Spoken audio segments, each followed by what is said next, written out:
अयो खोल के सांस लीजिए। नमस्ते, मेरो नाम चाहिँ पुष्मिता राई हो। म चाहिँ मङ्पू दार्जिलिङबाट हो। दार्जिलिंग, ओके ठीक है। ये जो पेन हो रहा है इस पोजीशन में हो रहा है। हाँ, यहाँ पर और थोड़ा यहाँ से ठीक। यहाँ।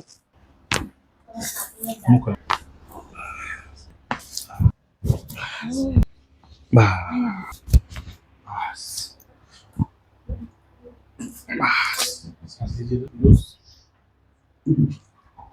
अभी ये चेक कीजिए तो ये वाला जो पेन था ये पहले से कम हुआ थोड़ा?